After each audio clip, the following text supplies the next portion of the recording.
This episode of Dead Man Walking is brought to you by Windows 10. Updates when you need them least. Dear God, why? So, ladies and gentlemen, my name is Louie. I'm Dan. And this is Dead Man Walking.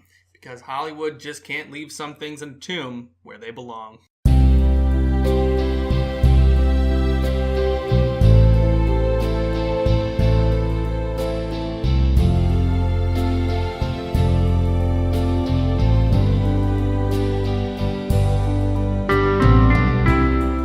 So you would have normally heard this episode like 2 weeks ago, when Tomb Raider actually came out, but we had a catastrophic equipment failure thanks to Windows 10. And then due to that jet-setting lifestyle we mentioned earlier, we just couldn't quite get to it. It turns out you're only allowed to bring so many scantily clad women onto a single airplane before they won't let you take off. I don't know why. Something about flight risk, overweight, who knows. Kids being on board. All these rules, man. I don't like it. So, 2 weeks ago, we went out and we saw Tomb Raider. In the grand age and era of endless reboots, we get a reboot based on a reboot, oddly enough. So it's like a reboot within a reboot. Okay, so it's, yes. You could call this a reboot of the old movie. Rebootception. But it's actually a movie based on the rebooted game. Yeah, but I don't know how true that is, because the old Tomb Raider games were very different in feel. Lara Croft finds herself, finds her calling, all that jazz. I mean, calling this new rebooted Tomb Raider a... Tomb Raider, a prequel to the previous Lara Croft would be like calling Alicia Vikander's Lara Croft a prequel to Angelina Jolie's Lara Croft, which is just wrong. And by the way, we actually have no idea how you pronounce her name, so we just decided Vikander is what we're going to say. If it's wrong, we don't actually care. Yes, true. I don't think this movie demands much care out of me, to be honest. Turns out she's Finnish. Did not know that. Finnish, Swedish, something like that. Oh, she's Finnish, huh? She's Scandinavian, which I did not realize. Well, apparently the director's Norwegian, so... see, it's an inside job. We got the crew making this is from all around the world, probably. So, anywho, full disclosure, I actually own the new game. I just have never played it, so I own it now, too. It was on sale on Steam for like 85% off. So I asked my brother, hey, is this game worth $3? And he said, sure, it's worth $3. Take that as you will. I mean, we're not reviewing the game here, but whatever. From what we gather, it's not so much directly based on the game, more loosely inspired by. Like, some scenes are taken out of it, but other than that, they do kind of their own thing. There is one moment in particular that feels like it was directly lifted from the game. Mm-hmm. The setting is definitely pulled from the game. That's fair. There's a lot of the tone that's there, but as far as I know about the story, I don't think so. The story, I think, of the video game still kind of roots itself in some of the more bizarre and supernatural things. This one veers away from that. It actually goes out of... Well, we'll get into that later, but...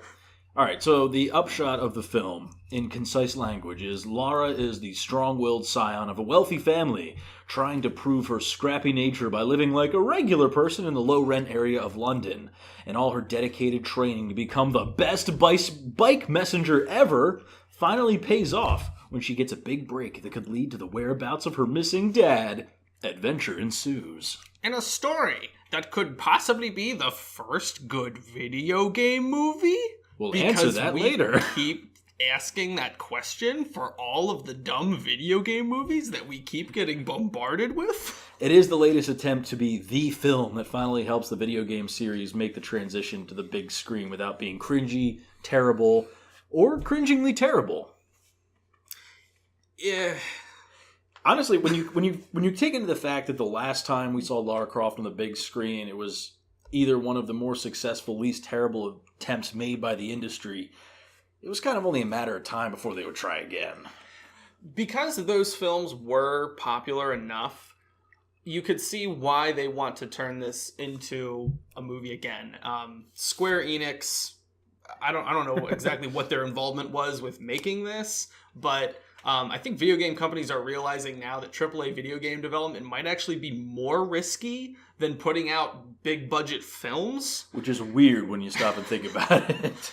Because the AAA video game market has gotten just that crazy, and producers they don't know what to do sometimes to make money off of them.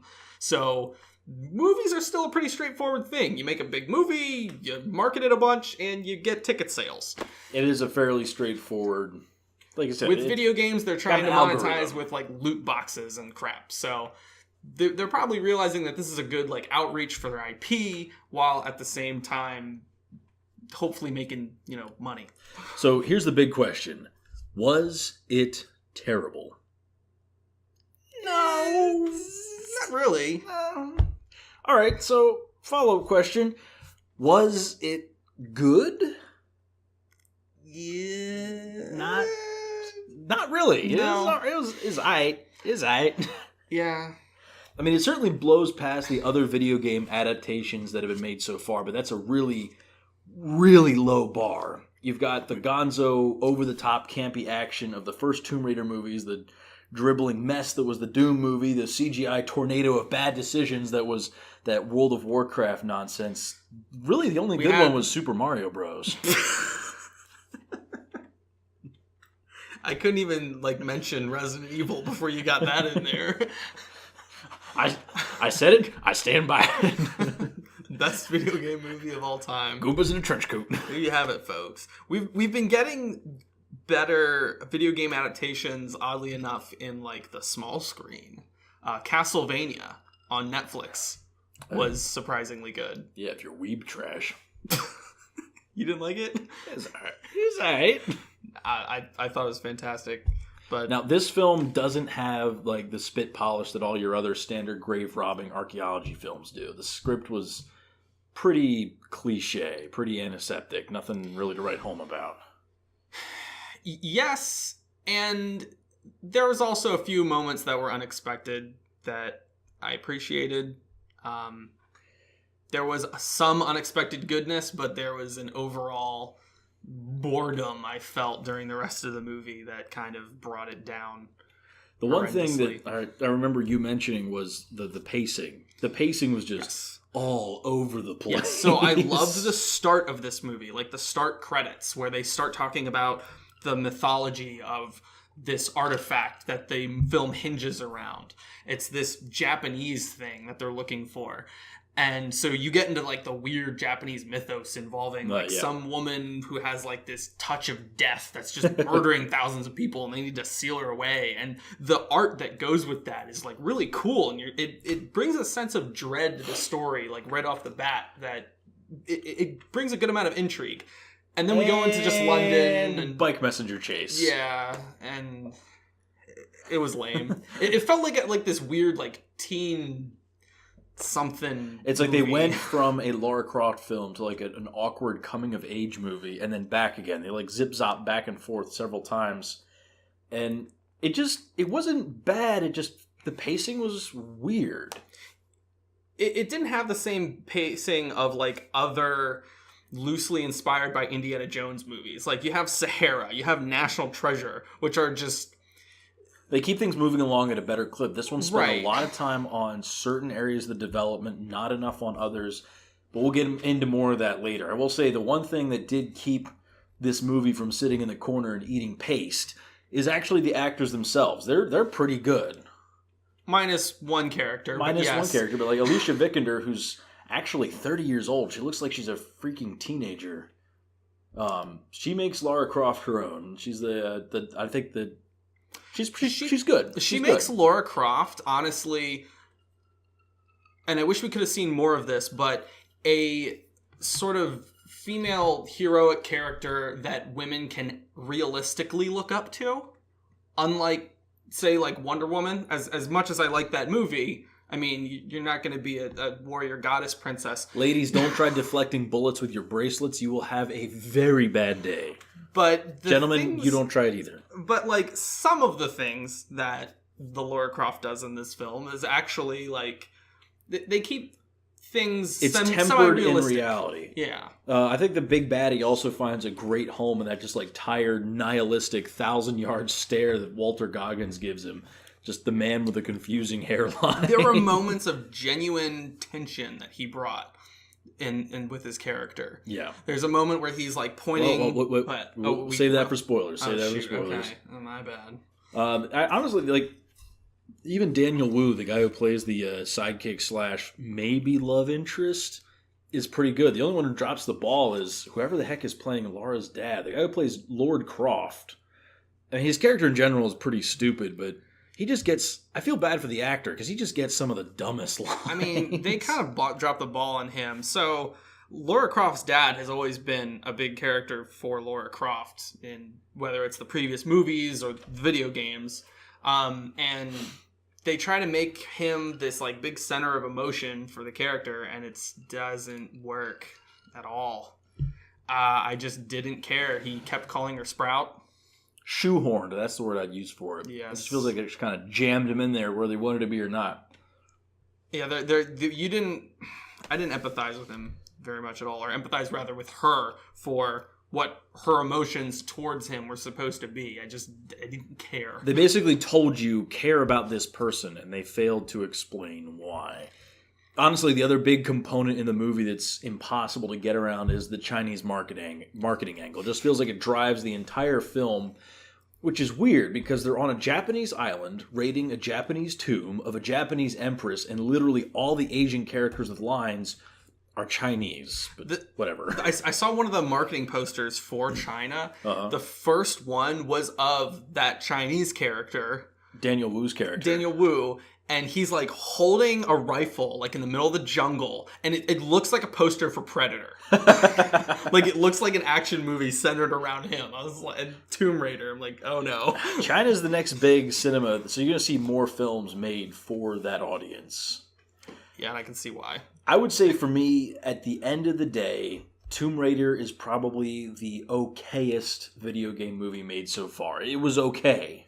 And I used to think that of the old Tomb Raider movies. Well, specifically the first one. I didn't see the second Lara Croft one. But because they took that character and kind of the goofy spirit of Tomb Raider and brought it to the big screen in a semi-palatable way, I pretty much thought that. It was the most okayest. And this one does that again with the reboot. It's a different tone, but it's okay. Now, it's making plenty of money. It's going to make a ton of money in China. We're going to see more of these whether we want to or not. So it's possible they may find a rhythm and we may get better from here. That's what I'm hoping. I kind of hope that's the case, that we find a better rhythm and that there's more of them, because I did like Alicia Vikander's character enough to see more of her. But I'm not sure if that's entirely the case, if we're definitely going to see more sequels. You're sure about it? I feel like I would be very surprised if they did not make at least one more. I would be surprised. All right. Well, we'll get into spoilers, I guess, with like why I think that's going to be hard. We'll see. Do we have anything else we want to talk about before getting into said Nope, spoilers? movie was okay. okay, movie. Movie okay. Well, did we talk about what the overall summary was? Been there, done that. Been Bought there, a t-shirt. done that. All right. So, what was good about Tomb Raider? Spoiler alert. Honestly, this is 2 weeks late, so if you haven't seen it by this point, you're probably not going to, so I don't even care.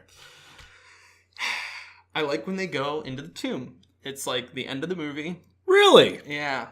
In Tomb Raider, I like the part of the movie where they go to the tomb and they raid it. I paid to go see Tomb Raider, and I got the tomb. It was fantastic. She finally did what she was meant to do. Guys, they raided the tomb. The whole movie basically leads into this big supernatural finish. Like I said, like the start was explaining the mythology, the Japanese lore here, that what were the movies gunning towards. Yes, there was a brilliant twist at the end. The whole time, Lara Croft's dad believes that there is such thing as the supernatural, and it's hiding in this tomb. Like, this empress is gonna, like, come to life and kill everyone. And they built it up in a big way. They did. They built it up pretty well. The villain is the complete opposite. He's like, you're a crazy old man. I just need to get in here so I can get off this daggone island. And that's what I liked about this villain so much, is he was just like, he was so relatable. He was just sick of his job and sick of everyone involved with his job, and as a result was starting to go a little postal. Yeah, he was great. But a lot of the stuff in the tomb was fun because you started to finally get those like booby traps that are happening, and you have to do those like Indiana Jones style puzzle solving that happens. They did have some really good set pieces. It led up to the big sort of Indiana Jones finish. Like they're going to open the Ark of the Covenant and everyone's faces are going to melt off. That kind of happens, but not for the reason you think. Yes. So instead, basically, the film, it keeps the audience baited up until the very end, and then you find out the whole thing was just a big, elaborate ruse. It's just old fairy tales. Basically, what was actually killing everybody was disease. Was a disease. This horrible, like, face-melting zombie disease. I forget there is a term for a person who carries a deadly disease but does not get sick. It's like what Typhoid Mary was. She had a very virulent strain of typhoid with her, and she did not think she did because she never got sick. But everyone she came in contact with got sick and died. And this was the plot line behind this film, was this empress had some kind of rare disease that was killing everybody except her. And so the big twist was she wasn't evil and she wasn't supernatural. She was like, yo, I'm making life miserable for everyone. I'm going to go hide. Exactly. And when it gets to that moment where they open the tomb, you think that she's going to like come to life. And they actually do a couple like jump scare moments. One of them is like a mechanism to like make it look like she's coming out of the grave. Side note, I fully plan on doing that at my own funeral. There's going to be orders in my will to have like the casket spring-loaded so it just launches my body out into the audience. But I just loved that twist at the end. I don't know why. Maybe it's the rest of the movie was so boring that felt like it was just genuinely clever. For me, the biggest thing I liked about it, like obviously I like the acting. I love seeing Nick Frost show up. I feel like it's not a cameo, but it kind of felt like a cameo. He was a fun character, but he also felt out of place for a Tomb Raider movie. But I just like Nick Frost. I don't even care. Sure. But for me, the big thing was the action. The decision not to answer the siren song of Joss Whedon and have like the waifish young Lara just start giving the beat down to everybody was pretty bold, and I liked it. You see, the thing was, like, every time she took somebody on, she was trained in martial arts. They established that. But anyone who's involved in martial arts can tell you that if you're fighting someone who is significantly bigger and stronger than you, all the Bruce Lee 1-inch punches in the world aren't going to help you. You have to find another way to outmaneuver them. And they demonstrate this. She's fighting these big, lunky henchmen, and she has to, like, they have her pinned to the ground. She's got to find a rock. She's got to outsmart them. She has to do something to get out of it besides her own just like magical kick butt powers. And I like that because it added that sense of realism you were talking about. It makes it believable. Right. And it's frankly a lot more empowering than that Whedon-esque strong woman wish fulfillment, because this is what a real person would have to do. Right. And I really liked that they did that. You hardly ever see that. The realism also just made you, I guess, the fact that she was doing real things made me root for her a little more. And it's weird to be describing a heavily CGI video game adaptation as realistic, but that's the best adjective I can think of. It gets less so when she uses the bow. That's true. That gets a little absurd. Like, that felt very forced because in the video game, thanks to a certain teen dystopia book series turned movie series, everybody gotta have a bow. And we'll talk more about that later. Needs a bow, and I kind of hate that trope. So, what about Tomb Raider was bad? For me, it was the script. The script was terrible. The script was awful. Yeah. The bones of the good story was there. The actors were there. Half of the dialogue was there. The other half was just like a stinking corpse. I mean, in another way, I agree. The movie's boring for what you mentioned. The first half of the movie is following her around doing things we just don't care about. There's flashbacks with her father. Thanks to bad script, we don't care.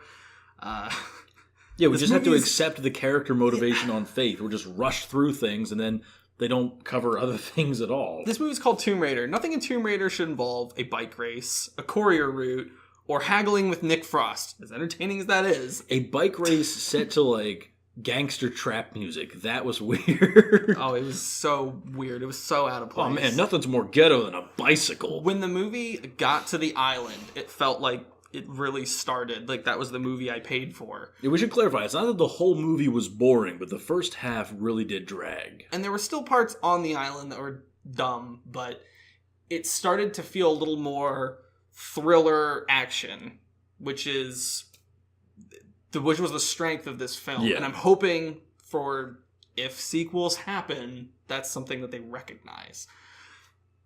But for now, yeah, half of the movie was just felt pointless, and then throughout the other half, it was like, okay, where are we getting to? And then we got to the tomb, and then I started to like the movie. The other thing I really didn't like, I kind of mentioned this before, is just the blatant China pandering. Nothing against China, but the island in question is off the east coast of Japan, the far side of Japan, and it involves a Japanese legend. So, of course, Lord Croft charters a boat from freaking Hong Kong to get there. It's like, I know they're the next big film market, but still, that seems a little excessive. Yeah. Oh, yeah. And they do briefly mention in the film, like, oh, I couldn't get any Japanese fishermen to go there. All right, but the entire island of Japan, which is much closer, nobody would go. There are people that complain also that certain action scenes in Marvel films feel forced. Watch this, and this is what forced action scenes feel like. Remember that fun action scene where those Chinese punks steal her backpack? Oh, it's just an excuse to run across boats for like 10 minutes? Yeah. Or like pissing off all the harbor people. Hey, why you get on my boat?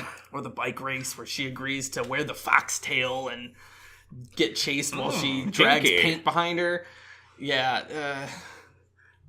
And then just like I said, the dumb bow scenes. Like she kills. So there's this... I actually put that under my ugly stuff because the bow was just so weird. They were bent on her using this bow and arrow for just everything. She disarms like 6 people, leaves the guns, and just doesn't do anything until she gets a bow and arrow. And it made the homage to original Lara Croft at the end of the film. Homage. I got one more. It made it homage. Very undeserved. Very like there was no build up to it. It was forced because so at the very end she goes back to haggling Nick Frost, and she gets 2 pistols. I forget what they're called, but there's like 2 signature handguns that Lara Croft uses. And Nick Frost's like trampy wife is like, they're my favorite. And yeah, that was a little weird. You're wearing a leopard print whatever. Why the heck do you have firearms? She holds these 2 up as if like this is supposed to be, oh, now she's the tomb raiding badass that we recognize. She never held a gun the whole movie. Why is she suddenly gravitating towards them now? She went out of her way not to hold guns. So, anyways, it doesn't feel like she's up to that point. So I really hope she isn't like I said, in a possible sequel, I hope she doesn't start jumping around using those things just yet, because she is not there. There needs to be some more significant build-up happening. So, are we good to move on to the ugly? You got it, man. For me, ugly away. So we already talked about the inexplicably stupid decisions, like with the bow and arrow. Like when she points it at the helicopter, you got a whole lot of people pointing their guns at this helicopter, and then she walks up and like draws her bow. If we were leading into like the campy Lara Croft that Angelina Jolie brought, that might have been passable, but we're not. No, She's just like pointing a bow at this plexiglass helicopter dome. Oh, and you like how she murders all those people like without thinking after she like cries for 10 minutes after killing the one guy? Yeah, I didn't mind that as much. So for me, the ugliest thing about this movie. Oh, here we go. The ugliest thing. Alicia Vikander's hormonal teenage boy voice. Seriously.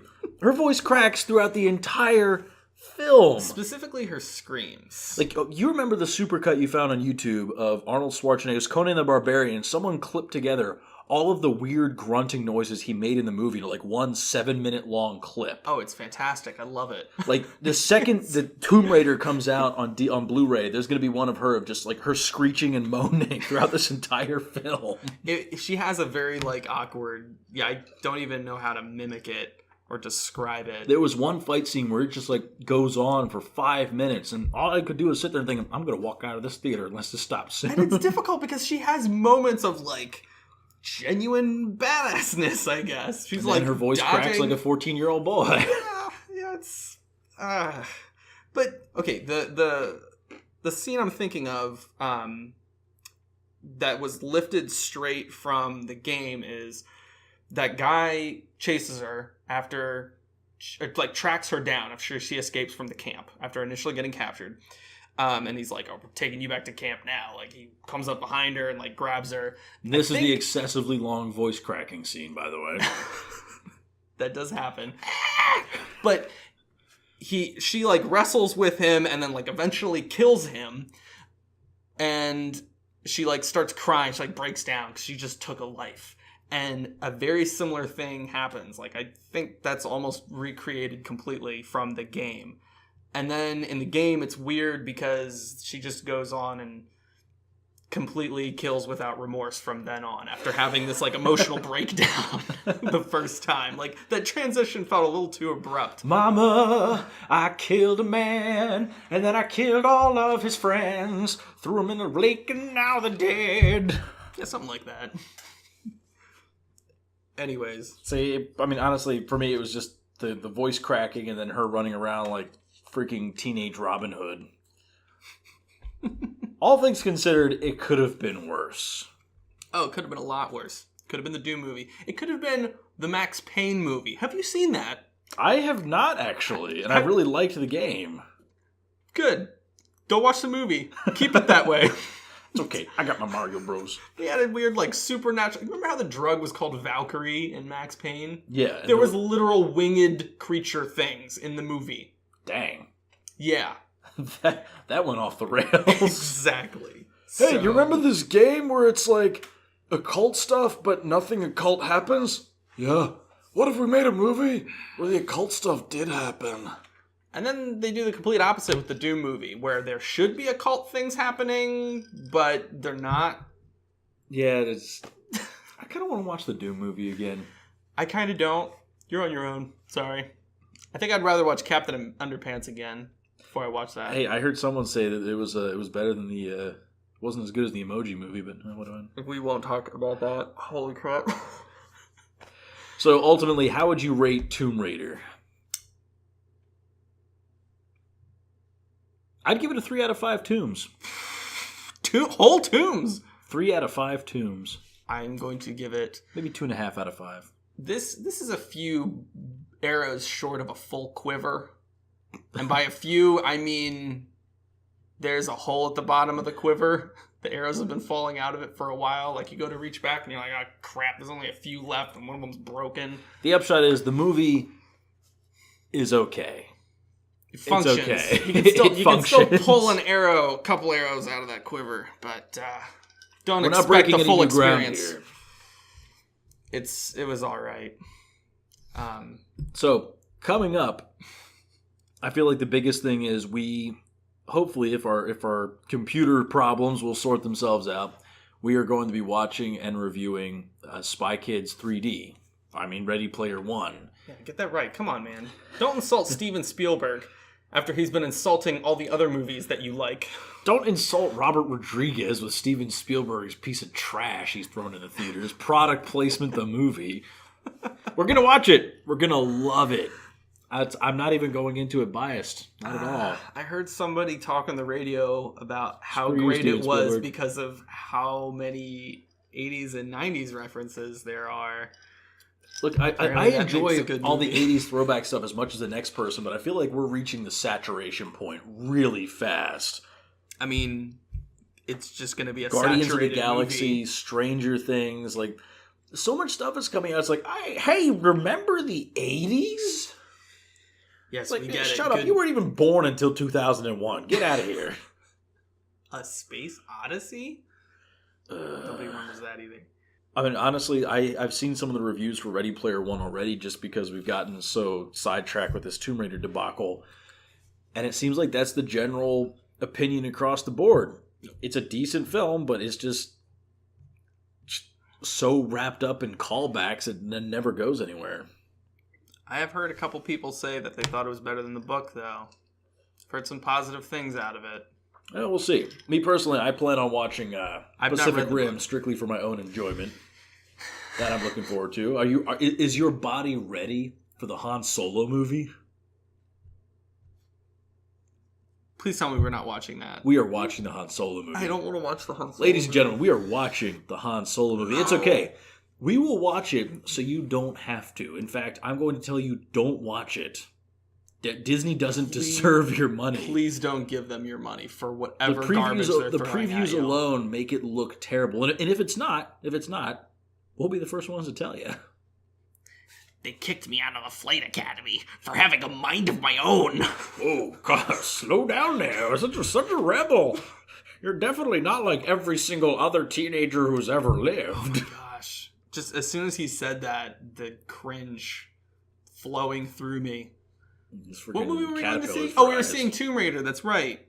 I was glad when Tomb Raider started. When the boring bike chase started so I could not think about Han Solo. Yeah, honestly, it's like I know Infinity War is coming out. I know we have Han Solo coming out. I know there's a lot of big stuff. But of the previews of Tomb Raider, the movie I am looking forward to the most, and I cannot wait for, hands down, You're ready for something dumb. is Uncle Drew.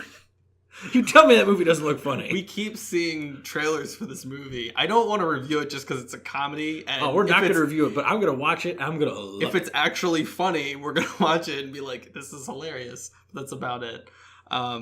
Professional basketball sure. players dress up as old people and play basketball. It's great. Is a guy in a wheelchair actually going to like shoot a hoop? Because if that's in the movie, that's worth the ticket. Dude, one of them is blind. That too. That's fantastic. Speaking of, going back to Infinity War, though, there was an article. You mean where Marvel finally jumps the shark? What? That's my prediction right now. I'm making it. I'm hoping this movie's good. I really sincerely hope it is. Because there's going to be a follow-up once again, and I hope this story arc they have planned out is not just fizzle and die.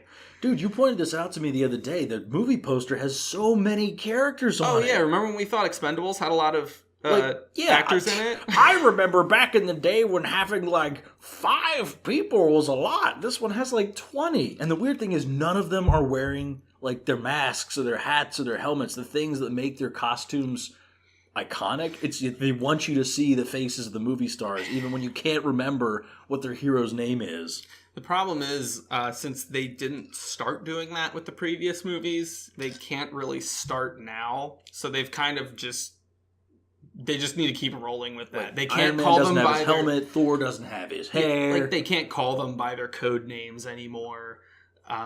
Their code names are there. I mean, they can throw them in every once in a while, but they have to keep referring to Captain America as Tony Stark. Captain America is Tony Stark. I mean, wow. What did I just say? Steve Rogers. Kill yourself. Captain Rogers, if you will. I see I'm getting all jumbled up. We want to make it realistic. So I just saw a news article. There was a tweet that the Russo brothers put out, the directors, for Infinity War. They also directed... Yeah, they're doing like special screenings across the country. They also did the last 2 Captain America movies, which I thought were good. That is a note in favor of this film. Yeah, Winter Soldier is definitely like one of the most exceptional films. Best Marvel movie made to date. Of the Marvel series. So they said in a tweet to please, like for these special screenings, please don't spoil anything for anybody. Because right now nobody knows anything about the story of Infinity War, and they want to really keep that under wraps because apparently... like the story's going to go in some big direction, and just the title of the next movie alone is going to be a big spoiler for this movie. So they're basically asking the internet to do the absolute impossible. You know, without a doubt, unless you just avoid all social media, that it's going to get thrown in your face. Like people are going to... if they get excited about anything, it's going to get thrown in your face, at least, if they care. It's true. Which, obviously, they want you to care, so they're going to say, please shut up. I don't know. Thanos demands your silence. That's the hashtag they want to trend. So you saw that? Twitter? Okay. Yeah, it seems weird that they're kind of asking that out of people. My thing is just like, look, if you don't want people to know about the plot line of your movie, don't screen it. That confidentiality is going to last all of 35 seconds. Yeah, you. Why can't you just wait until the release of the film? What's the special screenings for? The internet couldn't even stop itself from revealing that not Tom Hanks, but Colin Hanks. I have no idea where you're going with this. Who was in the new Jumanji movie, by the way? Colin Hanks. Yeah, I wasn't expecting that. The very end. We finally did. Super spoiler, by the way. we finally did get around to seeing that film, and that was legitimately funny.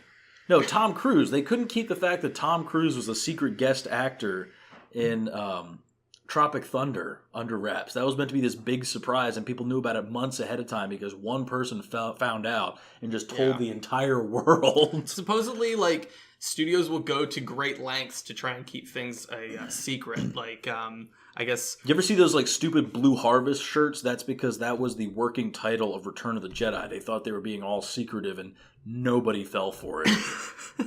Well, like, in... apparently there's... There's this film called Blue Harvest, but it has Mark Hamill and Princess Leia, and I wonder what it's about. They shot, like, 3 different versions of, like, a Game of Thrones episode or, like, season finale to, like, try to keep the paparazzi from, like, knowing what the true story was. That must have been annoying for everyone involved. Oh my gosh, yeah. So there's layers of secrecy that goes into these things. So just wait until the premiere of the movie. Like, everyone's going to go see it anyway. It's Avengers. You're going to make your money. You don't need to do this extra. In other words, people are terrible. Stop snitching. Snitches get stitches. Anyways, since Infinity War wasn't even one of the trailers we saw when we saw Tomb Raider, A Quiet Place. Isn't that out now, actually? It is out. It's got 100% Rotten Tomatoes score, apparently. Which is suspicious. Which is very suspicious, but... The premise is interesting. Yeah. And I think we said this, it started out kind of dumb when we saw a trailer for it, was it Super Bowl? When it's just like, oh, gotta be quiet or else they'll hunt you. And the most recent trailer, you find out, it's like, okay, so they have to be quiet so they don't die. And you find out the lady is giving birth. Yeah. Which, like, spoiler, it's really hard to give birth in silence. It sounds like they're taking the idea, like, as far as they can. Like, in as many different directions as they can. And I like that. In this kind of film. I still feel like it'll probably wind up being just like a really long Twilight Zone or Black Mirror episode, but whatever. I give them props for trying something creative. Yes. So I'm excited to see that, actually. Much more so than I thought I would be. But we'll see. We'll see what the critics have to say. Although that is out. So what we want to go see Ready Player One and... Ready Player One is happening. It's going to happen. We're going to watch Spy Kids 3D and we're going to love it. We're going to love every bit of that CGI mess. We'll see how the loving it goes. Steven Spielberg, grumpy old man, the Netflix and the comic books is taking away my These brand. daggone Netflix and Amazon Prime kids need to get off my lawn. Well, he also speaks out about just comic book movies in general, which is weird because he's making a movie about a book based on video games, still pop culture. Steven Spielberg is a guy who has spent too long sniffing his own farts. This is what happens. He's not even, like, making good farts anymore. Those are old farts, man. They're stale farts. They're not even round, crisp farts. You made some really good farts back in the day, Steven Spielberg. Is this going to be a good one? Like those old people farts. It's kind of... It's going to be a South Park episode. We just rate our own farts. Ladies and gentlemen, this has been Dead Man Walking. The sad fart noises, Steven Spielberg.